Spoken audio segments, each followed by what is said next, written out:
இது பார்ட் 2 முந்தைய வீடியோட கண்டினியூஷன் தான் இது. ஸோ பட்டர் பேப்பர் வந்துட்டு ஒரு தட்டில் நான் வந்து வச்சுட்டேன். அதில் ஃபஸ்ட்டு வந்துட்டு கடாயிலையும், செகண்ட் இது வந்துட்டு ப்ரெஷர் குக்கர்லேயும் நான் பண்ணுறதுக்காக. ஸோ எவ்வளோக்கு எவ்வளோ நீங்கள் தின்னாக நீங்கள் அந்த ப்ரெட்டை வந்துட்டு இது பண்ண முடியுமோ, பரப்பிக்க முடியுமோ அந்த அளவுக்கு பரப்பிட்டு, எட்ஜஸ் வந்துட்டு இந்த மாதிரி பீஸாவில் இருக்குள்ள குண்டா அந்த மாதிரி இருக்கிற மாதிரி பண்ணிக்கோங்க. ஃபோக் வச்சு இது அந்த சாஸ் எல்லாம் இறங்கணும், அந்த ஃப்ளேவர்ஸ் இறங்கணுங்கிறதுக்காக.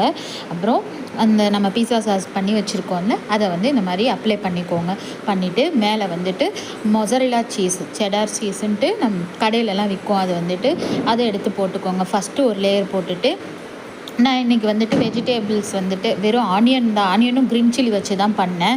ஏன்னா நான் இது ஃபஸ்ட்டு டைம் ட்ரை பண்ணுறேங்கிறதுனால இப்போ எனக்கு நல்லா அவுட்புட் கிடச்சிருச்சு. ஸோ நெக்ஸ்ட் டைம் நான் வந்துட்டு மேலே காயெல்லாம் வச்சு கூட நான் பண்ணலாம். ஓகே, இன்னொரு லேயர் வந்துட்டு மொசரெல்லா சீஸ் அப்ளை பண்ணி போட்டுக்கோங்க.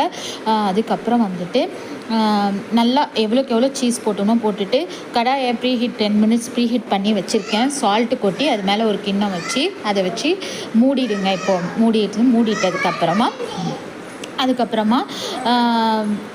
15 to 20 மினிட்ஸ் வேக வைக்கணும். ஓகேங்களா, உங்களுக்கே தெரியும் அந்த ஃப்ளேவர், அந்த ஸ்மெல்லு உங்களுக்கு வரும். இதோ பாருங்கள், இப்போ நான் ப்ரெஷர் குக்கர்லேயும் இன்னொரு பீஸாவும் பண்ணிட்டேன். அந்த ஃப்ரேக்ரன்ஸ் அரோமா உங்களுக்கு தெரியும், பீஸா ரெடி ஆகிடுச்சிங்கிற மாதிரியான இது.